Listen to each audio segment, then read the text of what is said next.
اللہ تبارک و تعالیٰ کے محبوب علیہ الصلوۃ والسلام نے فرمایا ہے کہ اللہ کریم نے جنت کو مشکلات سے ڈھانپ دیا ہے۔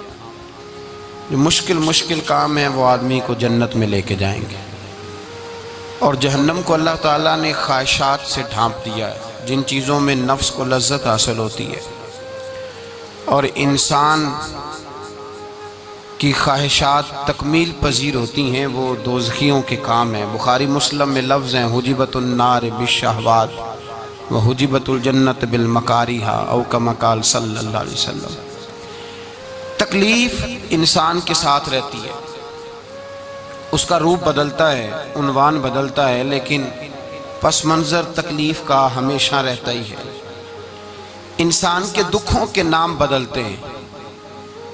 کبھی دکھ یہ ہوتا ہے کہ اولاد کوئی نہیں، اور ہونے کے بعد کبھی کبھی یہ دکھ بھی آ جاتا ہے کہ یہ تندرست کیوں نہیں، اور اگر اللہ تعالیٰ صحت دے دے تو پھر کبھی کبھی یہ پریشانی لاحق ہو جاتی ہے کہ یہ تعلیم کیوں نہیں حاصل کر پا رہی، اور اگر وہ سارا کچھ بن سور کے زندگی کامیاب گزارے، لیکن اپنی شادی کے بعد، اپنی دولت کے بعد، اپنی نوکری کے بعد اگر پلٹ کر باپ کی طرف نہ دیکھے اور رات کو واپس آئے ڈیوٹی سے تو ماں کے کمرے کے آگے سے چپکے سے گزر جائے، وہ جو تکلیف ہوتی ہے وہ سارے دکھوں سے زیادہ سخت ہوتی ہے۔ باغ تیرے دی کر کر راکھی میں ساری عمر گزاری، تو جدوں میں باغ پکن تے آیا تے لے گئے ہور بپاری، پھر اور تکلیف ہوتی ہے۔ دکھ کا رنگ بدلتا ہے، لیکن دکھ آدمی کے ساتھ رہتے ہیں۔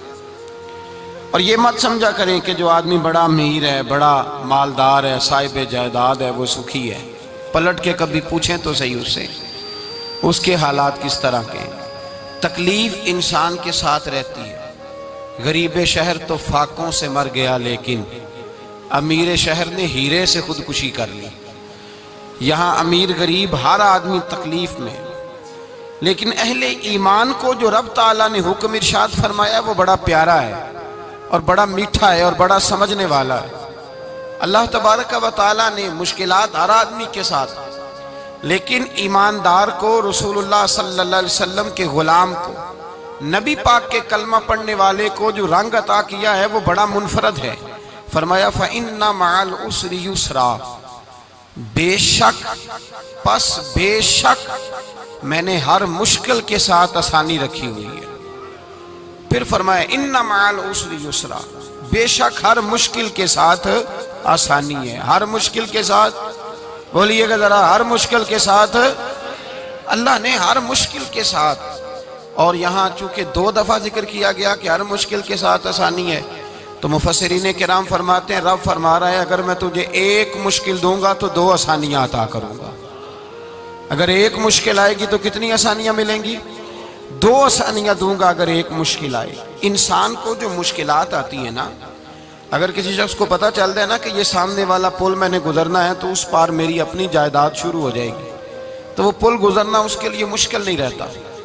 اگر کسی کو پتہ چل جائے کہ بس یہ 2 سڑکیں ہیں میں نے عبور کرنی ہے، پھر میرے لیے سفر آسان ہو جائے گا، تو وہ جھٹ پٹ گزر جاتا ہے، نہ دھوپ دیکھتا ہے، نہ تھکاوٹ دیکھتا ہے، نہ رش دیکھتا ہے، نہ گاڑیوں کی ریل پیل دیکھتا ہے، گزر جاتا ہے۔ اللہ کریم نے فرمایا بندہ مومن جان لے اگر میں تجھے 1 مشکل دوں گا تو میں تجھے کتنی آسانیاں، چلے سارے بول دیں کتنی جی، کتنی اللہ تعالیٰ آسانیاں دے گا؟ 2 آسانیاں۔ ہم لوگ اچھا جب ہمارا ذہن بن جاتا ہے نا کمزوری کا، ہمارا جب مزاج بن جاتا ہے مایوسی کا، پھر معاملہ ذرا ہمارے لیے گمبھیر ہو جاتا ہے۔ اگر ہم یہ ذہن بنائے نا کہ مشکل میرے اللہ کی طرف سے آئی ہے تو وہ مجھے آسانی بھی ضرور عطا کرے گا، تو پھر اللہ ضرور ہی آسانیاں عطا فرماتا ہے۔ اور جو مشکلات زندگی میں آتی ہیں نا، حضرت مولا علی شیر خدا رضی اللہ تعالیٰ عنہ کا بڑا خوبصورت فرمان ہے۔ حضرت علی فرماتے ہیں جب تجھے مشکل آتی ہے تو وہ تجھے رب کا پتہ بتانے آتی ہے، وہ تجھے اللہ کا پتہ بتاتی ہے، اس لیے کہ جب تو سارے اسباب کر لیتا ہے، جو ضرورت ہوتی ہے پوری کرتا ہے، تندرست ہو کے وہ کام کرتا ہے، پھر بھی کام نہیں ہوتا، تو اس کا مطلب ہے کرنے والا تو نہیں، کرنے والا کوئی اور ہے، جو کام کرنے والا کوئی اور ہے۔ تو عزیز بھائی یاد رکھیں ہر مشکل کے ساتھ اللہ نے آسانی رکھی ہوتی ہے۔ اگر اللہ تبارک و تعالیٰ بیماری عطا کرے تو اس کے ساتھ اللہ پھر جو تندرستی دیتا ہے وہ بھی بڑی اعلیٰ عطا فرماتا ہے۔ اگر اللہ کبھی غربت دے تو پھر اس کے بعد جو اللہ تعالیٰ آسانی دیتا ہے وہ بھی بڑی اعلیٰ عطا فرماتا ہے۔ اگر کہیں سے آپ کو دکھ ملتے ہیں تو پھر جب سکھوں کا وقت آتا ہے تو پھر گنے نہیں جاتے۔ یاد رکھیں، مشکلات کے پہلو میں آسانیاں ہوتی ہیں، اور جس آدمی کو مشکل آتی نہیں، میرے نبی کریم سید عالم صلی اللہ علیہ وسلم نے فرمایا مومن کو جو مشکل بھی آتی ہے اللہ اس کی برکت سے اس کے گناہوں کو معاف فرما دیتا ہے۔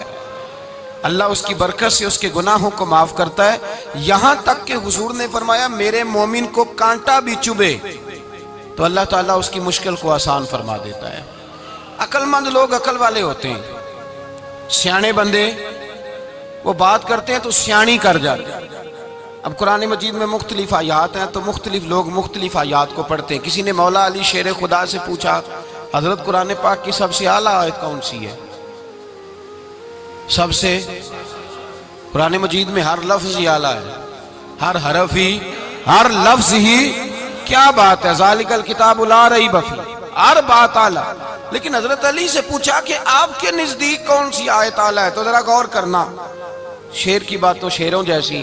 مولا علی فرمانے لگے قرآن مجید میں اللہ فرماتا ہے وَمَا أَصَابَكُم مِّن مُّصِيبَةٍ فَبِمَا كَسَبَتْ أَيْدِيكُمْ، فرمایا تمہیں دنیا میں جو بھی مصیبت آتی ہے تمہارے ہاتھوں کے کرتوتوں کی وجہ سے آتی ہے، وَيَعْفُو عَن كَثِيرٍ، بہت ساری تمہیں معاف کر دیتا ہوں۔ تو حضرت علی کہنے لگے یہ سب سے اعلیٰ آیت ہے میری نظر میں۔ لوگ کہنے لگے حضور ہم تو سمجھے تھے کہ شفاعت والی آیت کو آپ اعلیٰ کہیں گے، یا جو اللہ کہتا ہے لا تقنطوا من رحمت اللہ اس کو آپ اعلیٰ کہیں گے، تو آپ اس آیت کو اعلیٰ کہہ رہے ہیں کہ تمہیں جو تکلیف آتی ہے تمہاری اپنے ہاتھ کی کمائی کے سبب سے آتی ہے، اس کو آپ اعلیٰ کہہ رہے ہیں۔ تو حضرت علی رضی اللہ تعالیٰ عنہ فرمانے لگے میرے بھائیو ذرا غور کر کے اس آیت کو پڑھو۔ رب فرماتے ہیں تم جو غلط حرکت کرتے ہو اس کی سزا دنیا میں تمہیں کسی مشکل میں ڈال دیتا ہوں اور بہت ساری ویسے ہی معاف کر دیتا ہوں۔ فرمایا رب کہہ رہا ہے میں تمہیں دنیا میں مشکل میں ڈال کے معاف کرتا ہوں۔ آپ فرمانے لگے میرا رب ایک جرم کی سزا 2 دفعہ نہیں دے گا، جسے دنیا میں سزا دے گا پھر قیامت میں بے حساب ہی معافی عطا فرمائے گا۔ پھر قیامت کے دن اللہ اسے دوبارہ سزا، یہ اس کے قانون رحمت کے خلاف ہے۔ یہ غور سے بات سنیں، یہ اس کے قانون رحمت کے خلاف کہ اللہ تبارک و تعالیٰ 2 دفعہ سزا دے۔ تو اگر اس نے دنیا میں سزا دے لی تو اس کا مطلب ہے قیامت میں دوبارہ سزا، تو یہ سب سے اعلیٰ ہے۔ مصطفیٰ کریم علیہ السلام نے فرمایا مومن کو کانٹا بھی چبھتا ہے نا، کانٹا بھی۔ 2 بزرگ بیٹھے تھے، ایک حضرت احمد رحمت اللہ علیہ اور ایک حضرت شرف الدین منیری رحمت اللہ علیہ۔ تو حضرت شرف الدین منیری کہنے لگے کہ دوست اصل میں وہ ہوتا ہے جو دوست کی طرف سے آنے والی تکلیف پر صبر کرے، جو اللہ کی طرف سے آنے والی تکلیف پہ صبر کرے وہ اللہ کا محبوب ہوتا ہے۔ تو حضرت احمد فرمانے لگے نہیں مجھے تیری بات کی سمجھ کوئی نہیں آئی، صبر کرے وہ اللہ کا دوست ہے، مصیبت پہ صبر کرے۔ تو کہا جناب پھر اگر نہیں سمجھ آئی تو آپ بتا دیں اللہ کا دوست کون ہے؟ تو آپ فرمانے لگے جو محبوب کی طرف سے آنے والی مصیبت کو اس کا تحفہ سمجھ کے قبول کرے وہ اصل دوست ہوتا ہے۔ اس کا تحفہ سمجھ کے قبول کرے، اپنے رب کا تحفہ سمجھے، مالک کا تحفہ سمجھے کہ اس نے مجھے تحفہ دیا ہے، مجھے کسی مشکل میں ڈالا ہے۔ تو رب کریم بلا مثال و بلا تشبیہ سمجھانے کے لیے اللہ جب کسی کو مشکل میں ڈالتا ہے، کافروں کو تو اس نے موجیں کرائی ہوئی ہیں، بڑی بڑی سہولتیں دی ہوئی ہیں، مشکل میں ڈب بھی ڈالتا ہے اپنے نیک بندوں کو ہی ڈالتا ہے۔ نمرود اور فرعون کے پیروں میں کانٹا بھی نہیں چبھتا تھا، ان کو تکلیف نہیں آتی۔ تکلیف کسے آتی تھی؟ اللہ کے نیک بندوں کو تکلیف آتی تھی۔ حضرت رابعہ بصریہ جب تک زندہ رہی تب تک بیمار رہی، جس دن طبیعت ٹھیک ہوتی تو کہتی اے اللہ تو کہیں مجھ سے ناراض تو نہیں ہو گیا، تو کہیں ناراض تو نہیں مولا جب تو مجھے تکلیف دیتا ہے تو میں رو کے تیری عبادت کرتی، جب مجھے دکھ ہوتے ہیں تو میں سجدے میں تڑپتی، اور خدا بندہ اب تو میں سکھی ہوں، موج میں ہوں، مجھے رونا ہی نہیں آ رہا، تو خدا بندہ تو کہیں ناراض تو نہیں ہو گیا مجھ سے؟ دکھ تو اچھے ہوتے ہیں، دکھ تو پیارے ہوتے ہیں، اور دکھوں کے بعد جو اللہ آسانی دیتا ہے اس آسانی کا پھر کیا ہی کہنا۔ اس حضرت ایوب علی نبینا علیہ الصلوۃ والسلام بیمار رہے، 60 سال اللہ نے تندرستی دی۔ کتنے سال بولے؟ 60 سال، غور کرنا بات پر، 60 سال علیل رہے۔ پھر بیمار ہو گئے، 18 سال ہو گئے بیمار ہوئے۔ زوجہ کہنے لگی دعا کر لیں آپ کو اللہ صحت دے دے۔ ہمیں اگر کوئی بندہ پوچھ لینا کہ بھائی کبھی کوئی خاص بات تو سناؤ، تو ہم جو ساری زندگی سکھ کے ساتھ سوئے ہوتے ہیں وہ بات نہیں سناتے، وہ جو ایک رات درد سے نیند نہیں آتی اس رات کا قصہ سناتے ہیں، کہتے ہیں وہ میرے الٹے دانت میں درد تھا تو میں ساری رات سو نہیں سکا۔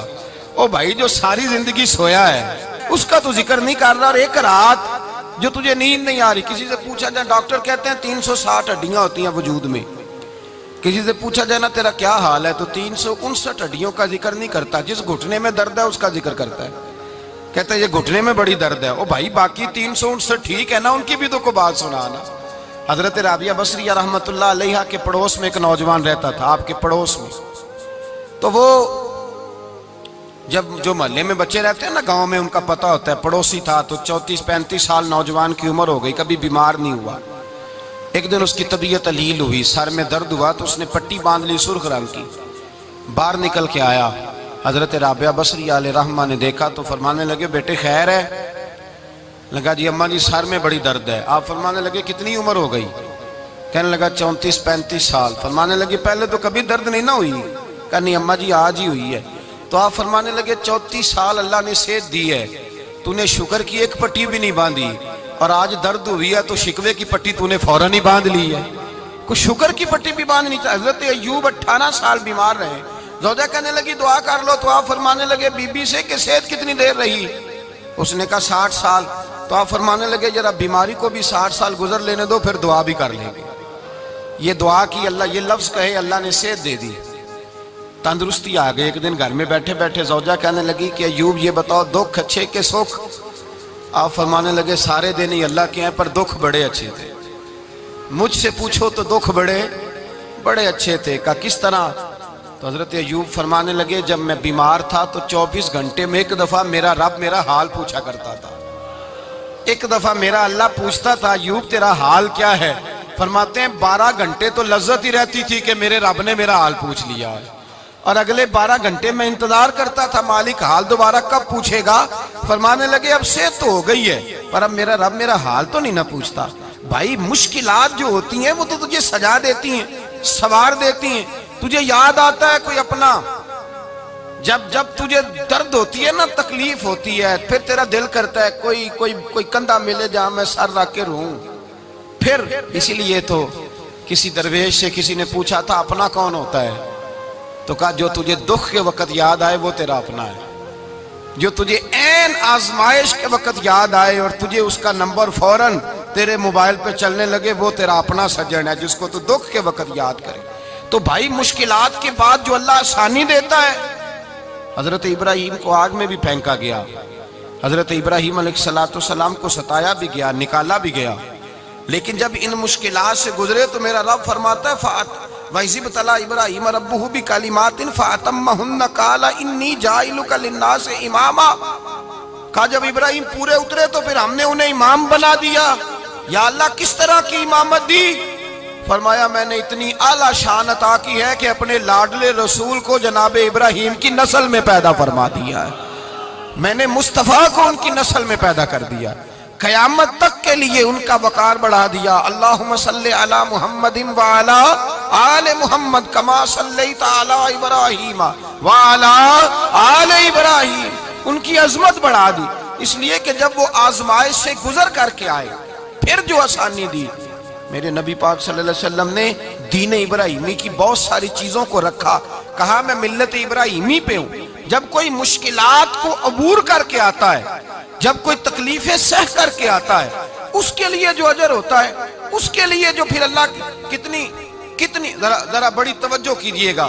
لوگ سمجھتے ہیں فلاں آدمی مشکل میں ہے تو شاید مشکل میں ہی رہے گا، فلاں آزمائش میں ہے تو شاید میرا اللہ فرماتا ہے ایک مشکل دے کے میں 2 آسانیاں بھی دوں گا۔ تم مشکل دیکھ رہے ہو، مشکل نہ دیکھو، وہ جو اس کو بعد میں آسانی آنے والی ہے، اور ڈبل جو میں اس پر نعمت کرنے والا ہوں اس کو دیکھو۔ حضرت یوسف کو بھائیوں نے کنویں میں ڈال دیا تھا، اور جب کنویں سے نکلے تو مصر کے بازاروں میں بکے، اور پھر زلیخا نے الزام لگایا تو حالات بگڑ گئے، حضرت یوسف کو جیل جانا پڑا۔ کتنی کٹھن زندگی تھی، لیکن میرے مالک کو کچھ اور ہی منظور تھا۔ کنویں میں گرنے والے، بازار میں بکنے والے، جیل میں جانے والے، الزام لینے والے جناب یوسف کو رب کریم نے اسی مصر کا بادشاہ بنا دیا۔ اللہ پاک نے اسی مصر کا حکمران بنا دیا۔ یاری تیری سونا ہے پر ازمیشاں تیریاں اگ، اے سونا پرکھیا جاوند آئی پہلو نال اگاں دے لگ۔ اس کے لیے تھوڑا سا جتن کرنا پڑتا، تھوڑے کٹھن حالات سے گزرنا پڑتا، تھوڑی آزمائشوں کا روپ دیکھنا پڑتا۔ ہم چاہتے ہیں کہ ہمیں چھیڑے کوئی نہ کوئی تکلیف نہ آئے، کوئی آزمائش، یہ ہو نہیں سکتا میرے بھائی۔ نامی کوئی بغیر مشقت نہیں ہوا، 100 بار جب عقیق کٹا تب جا کر نگی ہوا۔ ہم چاہتے ہیں کہ ہمیں کچھ بھی دقت نہ آئے، مشکلات نہ آئے، اور مشکلات تو انسان کو سنوارتی ہیں بھائی، وہ تو نکھارتی ہیں۔ کبھی پوچھا کرو جا کر کے کسی گندم کے دانے سے کہ تو کہاں کہاں سے ہو کے آیا ہے، کہاں کہاں سے نکل کے آیا ہے، تو وہ بتلائے گا کہ بڑے مشکل مراحل سے گزرا ہوں، اور پھر اللہ نے مجھے طاقت دی ہے کہ میں انسان کے وجود کا حصہ بناؤں۔ تو بھائی کٹھن مراحل، آزمائشیں، تکلیفیں، یہ انسان کو بڑا انسان بنا دیتی، یہ اس کے لیے ترقیوں کا پیش خیمہ ہوتی۔ ہمارے جوان پریشان ہو جاتے ہیں، عورتیں خاص کر کے اس بات پہ توجہ کریں، وہ بڑی جلدی غم لے جاتی ہیں، وہ کہتی ہیں جانے میرا کچھ ہوگا ہی نہیں، جانے میرا کچھ ہو ہی نہیں سکتا۔ میرے بھائی درجنوں اور بیسیوں لوگ ایسے ہیں جن کی اولادیں نہیں تھی لیکن نام ان کا ان سے بھی زیادہ ہے جو بڑے بڑے صاحب اولاد۔ حضرت خواجہ معین الدین اجمیری کو جانتے ہیں آپ لوگ؟ نہیں، جو جانتے ہیں وہ بولے جانتے ہیں جی؟ لو جی کافی سارے جانتے ہیں، تھوڑے جی رہ گئے نا، جانتے ہیں نا خواجہ صاحب کو؟ ان کے کسی بیٹے کو جانتے ہوں؟ نہیں جانتے، نہیں جانتے، نہیں جانتے آپ ان کے بیٹے کو۔ حضرت خواجہ معین الدین اجمیری رحمت اللہ تعالیٰ علیہ کے بیٹے کو نہیں جانتے، لیکن ویسے آپ ہندوستان میں کسی آدمی کو چھیڑ کے دیکھیں، وہ کہے گا میں خواجہ صاحب کا روحانی بیٹا ہوں، میں اولاد۔ حضرت غوث اعظم رضی اللہ تعالیٰ عنہ کی اولاد کو کم لوگ جانتے ہیں، لیکن آپ ویسے کسی کو پوچھ کے دیکھیں 11ویں والا پیر کون ہوتا ہے، ہر آدمی ہاتھ اٹھا کے بتائے گا خدا کے فضل سے ہم پر ہے سایہ غوث اعظم کا، ہمیں دونوں جہاں میں ہے سہارا غوث اعظم۔ لوگ جھوم کے بتلائیں۔ میرے بھائی یہاں لوگ پریشان ہو جاتے ہیں کہ اولاد ہوگی تو یہ ہوگا، فلاں ہوگا تو یہ ہوگا۔ بھائی ایسی کوئی بات نہیں، میرے پاس پیسے ہوتے تو میرا ابا بیماری سے فوت نہ ہوتا۔ جو مالدار ہوتے ہیں تو کیا وہ بچ جاتے ہیں؟ حضرت اسرائیل انہیں چھوڑ جاتے ہیں؟ او خدا کے بندے تو کیسی بات کر رہا ہے؟ یاد رکھ، یہ جو آزمائشیں ہوتی ہیں، یہ جو تکلیفیں ہوتی ہیں، یہ جو تھوڑے سے مشکل حالات ہوتے ہیں۔ حضرت یونس علیہ السلام کی دوستی ہوگی حضرت جبریل امین سے، تو جناب جبریل ملنے آئے۔ حضرت یونس علیہ السلام فرمانے لگے جبریل میرا دل کرتا ہے مجھے اس بندے کی ملاقات کرا جو اللہ کا سب سے زیادہ عبادت گزار بندہ ہے۔ حضرت جبریل امین لے گئے دور دور فلسطین کے علاقے میں، اور لے جا کر ایک بندے سے ملاقات کرائی جس کی دونوں آنکھیں بھی کوئی نہیں تھی، دونوں بازو بھی کوئی نہیں، دونوں پیر بھی کوئی نہیں، اور اس بندے کی زبان پر لفظ بڑا کیا جاری تھے، یا اللہ تیرا شکر ہے، یا اللہ تیرا، بول کے کہیے یا اللہ تیرا، اے اللہ تیرا شکر ہے۔ شکر شکر کر رہا تھا۔ حضرت جناب سیدنا یونس علیہ السلام کہنے لگے میں نے تجھے عبادت گزار کو ملانے کو کہا تھا، تو کہاں لے آیا؟ حضرت جبریل کہنے لگے یا یونس، یہ ہر چیز جانے کے باوجود اپنے رب کی رضا پہ راضی ہے۔ اس وقت دنیا میں نبیوں کے بعد جس سے اللہ سب سے زیادہ پیار کر رہا ہے وہ یہی بندہ ہے، یہ اپنے رب کی رضا پہ راضی ہے۔ اے تن میرا کنگی ہوئے تے میں زلف سجن دی واواں، تے پوش میرے دی جتی بن جائے تے میں یار دی قدمی آواں، مارو مارو مینو مار مکاؤ کوئی عذر نہ پیش لے آواں، تے جے سونا ہی میرے دکھ وچ راضی، جے سونا ہی میرے دکھ وچ راضی، جے سونا ہی میرے دکھ وچ راضی، تے میں سکھ نو چلے ڈاواں، مالک جب اس حال میں راضی ہے تو بس ٹھیک ہو گیا۔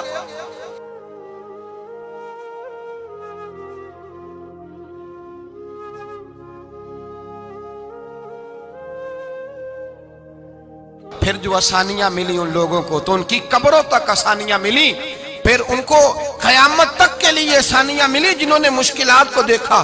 اور بھائی جو سوئے رہے، جو آرام کرتے رہے، جنہوں نے مناسب ہی نہ سمجھا کوئی کٹھن مرحلہ طے کرنا، جنہوں نے کہا نا نا نا نا ہم تو سکھ کے ساتھی ہیں، ہم تو سکون کے ساتھی ہیں بھائی، ہم تو سلوٹ کے ساتھی ہیں، جب موجیں لگیں گی تو دوڑ کے پہنچیں گے، کہیں گے ہمارا بھی تعلق بنتا ہے، ہماری بھی رشتہ داری ہوتی ہے، ہمارے بھی رابطے ہوتے ہیں، پھر دوڑ کر کے پہنچیں گے۔ اصل ساتھی وہ ہوتا ہے جو دکھ کا ساتھی ہوتا ہے، آزمائش کا ساتھی، مشکلات تجھے اونچا اڑاتی۔